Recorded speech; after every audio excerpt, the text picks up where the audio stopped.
So materiality concept. According to the materiality concept, a transaction should be reported in the financial statements on the basis of its materiality. So first we try to understand what is the meaning of material in this.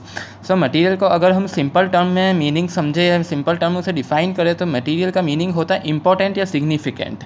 So important का यहाँ पे क्या मतलब है. सो business में जितने भी transactions arise होते हैं तो उस ट्रांजेक्शन्स का इफ़ेक्ट सबसे ज़्यादा बैड इम्पैक्ट या सबसे ज़्यादा गुड इम्पैक्ट हमारे बिजनेस ऑर्गेनाइजेशन पर पड़ता है. तो उसी ट्रांजेक्शन को हमें बुक्स ऑफ अकाउंट में बुक करना है, उसी ट्रांजेक्शन की अकाउंटिंग हमें करनी है और उसी ट्रांजेक्शन को हमें फिनेंशियल स्टेटमेंट्स में बुक करना है. अदरवाइज़ अगर कोई इन्फॉर्मेशन हमारे लिए इतनी मटीरियल नहीं, उस ट्रांजेक्शन से रिलेटेड उतना इफेक्ट नहीं कर रही है बिजनेस ऑर्गेनाइजेशन को, एक मामूली ही इफेक्ट पड़ रहा है, ज़्यादा इम्पैक्ट हमारे बिजनेस ऑर्गेनाइजेशन पर उस ट्रांजेक्शन से रिलेटेड इन्फॉर्मेशन का नहीं पड़ रहा है, तो हम उस इन्फॉर्मेशन को इग्नोर भी कर सकते हैं. बट जो ये इन्फॉर्मेशन सपोज 100% से हमारे बिजनेस ऑर्गेनाइजेशन को इफेक्ट कर रही है, बहुत ज़्यादा इफेक्ट कर रही है, तो इसी इंपॉर्टेंट इन्फॉर्मेशन को, उसी रेलिवेंट इन्फॉर्मेशन को हमें फिनेंशियल स्टेटमेंट्स में बुक करना है. अदरवाइज़ जो इन्फॉर्मेशन ज़्यादा मटीरियल नहीं है, एक मामूली इन्फॉर्मेशन है या ज़्यादा इफेक्ट नहीं करी बिजनेस ऑर्गेनाइजेशन को, तो हम उसे इग्नोर कर सकते हैं. An item may be material for one enterprise but may not be material for another. अब ज़रूरी नहीं कि जो इन्फॉर्मेशन एक ऑर्गेनाइजेशन के लिए बहुत ज़्यादा मटीरियल, बहुत ज़्यादा इंपॉर्टेंट है, तो वही इन्फॉर्मेशन दूसरी ऑर्गेनाइजेशन के लिए या दूसरे बिजनेस के लिए भी इम्पॉर्टेंट हो, यह ज़रूरी नहीं है.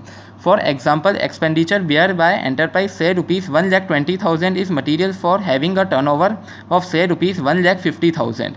तो अगर जहाँ पे 1,50,000 का टर्नओवर है, 1,50,000 का सपोज प्रॉफिट है और वहाँ पे 1,20,000 का कोई एक्सपेंडिचर बेयर हो जाए, तो मतलब ये कहीं ना कहीं रेलिवेंट है, ये कहीं ना कहीं इंपॉर्टेंट है, बिकॉज टर्नओवर ही इतनी कम वैल्यू पर है 1,50,000 पर और हमने एक्सपेंडिचर टोटल 1,20,000 पर बेयर किया है, तो ये फिगर कहीं ना कहीं रेलिवेंट हमें नज़र आ रही है, क्योंकि 1,50,000 के टर्नओवर में 1,20,000 का एक्सपेंडिचर बेयर करना, this is very important for those enterprises.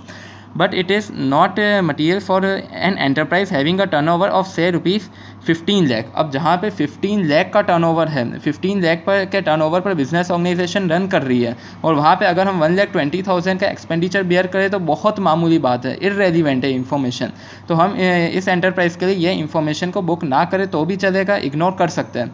But जहाँ पे 1,50,000 का टर्नओवर है और वहाँ पे 1,20,000 का एक्सपेंडिचर बेयर हो, तो ये कहीं ना कहीं रेलिवेंट है, सिग्निफिकेंट है. बट जहाँ पे 15 लाख का टर्नओवर है वहाँ पे 1,20,000 का एक्सपेंडिचर बेयर करना, दिस इज़ नॉट मटीरियल. सो अब ये डिपेंड करता है बिज़नेस की साइज़ पर, बिज़नेस के प्रॉफिट पर, बिज़नेस का टर्नओवर पर, कि कितने टर्नओवर पर, कितने प्रॉफिट पर हमारा बिज़नेस रन कर रहा है. तो उस प्रॉफिट की वैल्यू पर, उस टर्नओवर की वैल्यू पर डिपेंड करता है कि ये इन्फॉर्मेशन मटीरियल होनी चाहिए या नहीं.